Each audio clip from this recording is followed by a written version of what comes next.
ഇന്ന് നമ്മൾ ഡിസ്കസ് ചെയ്യാൻ പോകുന്നത് സെറ്റ് എന്ന് പറയുന്ന ചാപ്റ്ററിലെ കുറച്ച് ഡെഫിനിഷൻസ് നമ്മൾ പഠിച്ചു കഴിഞ്ഞു. ഇനി നമ്മൾ അതിൽ കുറച്ച് എക്സസൈസ് പ്രോബ്ലംസ്, അതിൽ ആദ്യത്തെ എക്സസൈസ് പ്രോബ്ലം നമ്മൾ ഡിസ്കസ് ചെയ്യാൻ പോവുകയാണ്. NCERT 1.1 ഫസ്റ്റ് ക്വസ്റ്റ്യൻ ആണ് ഡിസ്കസ് ചെയ്യാൻ പോകുന്നത്. അതിന് മുമ്പായിട്ട് സെറ്റ് എന്നുള്ള ഡെഫിനിഷൻ നമ്മൾ പഠിച്ചു കഴിഞ്ഞു. എന്തായിരുന്നു സെറ്റ്? സെറ്റ് എന്ന് പറയുന്നത് it is A well defined collection of objects ആണ്. ആ കളക്ഷൻ എന്തായിരിക്കണം?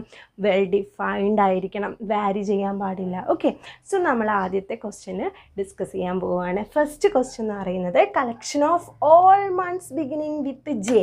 ജെയിൽ സ്റ്റാർട്ട് ചെയ്യുന്ന മന്തുകൾ ഏതൊക്കെയാണ്? ജെയിൽ സ്റ്റാർട്ട് ചെയ്യുന്ന മന്തുകൾ ജാനുവരി, ജൂൺ, ജൂലൈ, അത് മാത്രമേ ഉള്ളൂ വരും.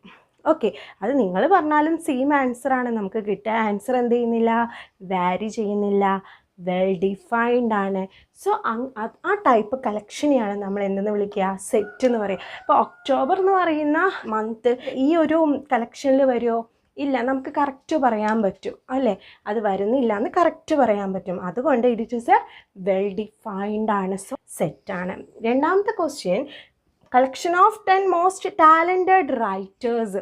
ഓക്കെ, ടാലൻറ്റഡ് റൈറ്റേഴ്സ് എന്ന് പറയുമ്പം ചിലപ്പം എനിക്ക് തോന്നുന്നത് ചിലപ്പം വൈക്കം മുഹമ്മദ് ബഷീറും ഷേക്സ്പിയറൊക്കെയാണ് എനിക്ക് ടാലൻറ്റഡ് ആയിട്ട് തോന്നുന്നതെന്ന് വിചാരിച്ചോ. പക്ഷെ നിങ്ങൾക്ക് ടാലൻറ്റഡ് ആയിട്ട് തോന്നുന്നത് അരുന്ധതി റോയ്, രാഖി കപൂർ എന്ന് പറയുന്ന വേറെ റൈറ്റേഴ്സ് ആയിരിക്കും. എന്ന് വെച്ചാൽ ആൻസേഴ്സ് എന്ത് ചെയ്യുന്നുണ്ട്? വാരി ചെയ്യുന്നുണ്ട്. It is not well defined. Okay, അപ്പം നമുക്ക് എന്ത് പറയാം? It is not a set എന്ന് പറയാം, വാരി ചെയ്യുന്നതുകൊണ്ട്. മൂന്നാമത്തെ ക്വസ്റ്റ്യൻ ആണ് best cricketers. Collection of best cricket players.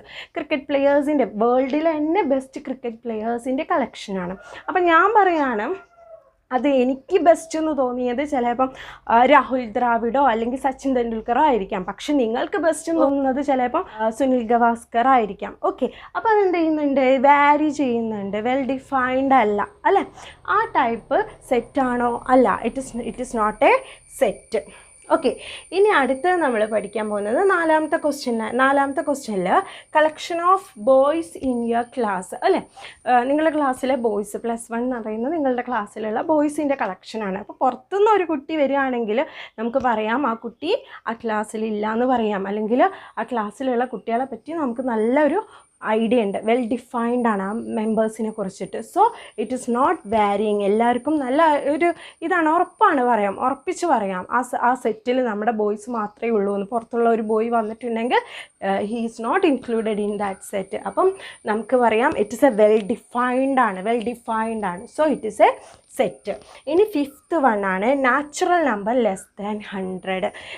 Natural numbers less than 100 എന്ന് വെച്ചാൽ 1, 2, 3 എക്സെട്ര 100 വരെയുള്ള നാച്ചുറൽ നമ്പേഴ്സ് കൗണ്ടിങ് നമ്പേഴ്സാണ്.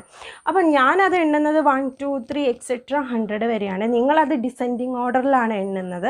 എങ്ങനെ എണ്ണിയാലും അതേപോലെ ഷഫിൾ ചെയ്തിട്ട് എണ്ണിയാലും ലെസ് ദാൻ 100 വരെയുള്ള എല്ലാ നാച്ചുറൽ നമ്പേഴ്സും എന്ത് വരും? ആ ഒരു സെറ്റിൽ, ആ ഒരു കളക്ഷനിൽ വരും. അപ്പോൾ 200 ആ സെറ്റിൽ വരുമോ എന്ന് ഞാൻ നിങ്ങളോട് ചോദിച്ചാൽ നിങ്ങൾ കറക്റ്റായിട്ട് പറയും ആ സെറ്റിൻ്റെ അകത്ത് എന്ത് വരില്ല? കളക്ഷൻ്റെ അകത്ത് ആര് വരില്ല? 200 വരില്ല എന്ന് നിങ്ങൾ ഉറപ്പിച്ച് പറയും. അത് നിങ്ങളോട് ചോദിച്ചാലും വേറെ ആരോടെങ്കിലും ചോദിച്ചാലും ആൻസർ എന്താണ്? സെയിം ആണ്, വാരി ചെയ്യുന്നില്ല. സോ നമുക്ക് പറയാം it is a well defined. So it is a സെറ്റാണെന്ന് പറയാം നമുക്ക്. ഓക്കെ, ഇനി ലാസ്റ്റ് വൺ ആണ് മുൻഷി പ്രേംചന്ദിൻ്റെ നോവൽസിൻ്റെ collection of all Munshi Premchand. Munshi Premchand എന്ന് പറഞ്ഞ റൈറ്ററിൻ്റെ നോവൽസ് നമുക്കറിയാം. കർമ്മഭൂമി, നിർമ്മല, യോധ എന്ന് പറഞ്ഞ് കുറച്ച് കളക്ഷൻസ് ഉണ്ട്. അപ്പം അത് നമുക്ക് കറക്റ്റ് വെൽ ഡിഫൈൻഡ് ആണ്. ഇപ്പം ഞാൻ പാത്തുമ്മയുടെ ആട് ആ സെറ്റിൽ വരുമോ നിങ്ങളോട് ചോദിച്ചാൽ അതിന് ആൻസർ നിങ്ങൾ പറയും it is not included in that set എന്ന് പറയും അല്ലേ? അപ്പോൾ നമുക്ക് ഉറപ്പിച്ച് പറയാം ഈ മുൻഷി പ്രേംചന്ദിൻ്റെ നോവൽസിൻ്റെ കളക്ഷൻ എന്താണ്? സെറ്റാണ്. അപ്പോൾ നമുക്ക് സെറ്റാണ്. ഒരു കളക്ഷൻ തന്നിട്ടുണ്ടെങ്കിൽ അത് സെറ്റാണോ അല്ലയോ എന്നുള്ളത് നമുക്ക് കറക്റ്റായിട്ട് ഡിഫൈൻഡ് ചെയ്യാൻ പറ്റും. ഓക്കെ, അങ്ങനെ ഡിഫൈൻഡ് ചെയ്യാൻ പറ്റുന്നതിനെയാണ് നമ്മൾ എന്തെന്ന് വിളിക്കുന്നത്? സെറ്റ് എന്ന് വിളിക്കുന്നത്. വാരി ചെയ്യുന്നത്, ഡിഫൈൻഡ് അല്ലാത്തതാണ് നമ്മൾ it is not a set എന്ന് പറയുന്നത്. അപ്പം സെറ്റിലുള്ള എക്സാമ്പിൾസാണ് ഇന്ന് നമ്മൾ നോക്കിയത്.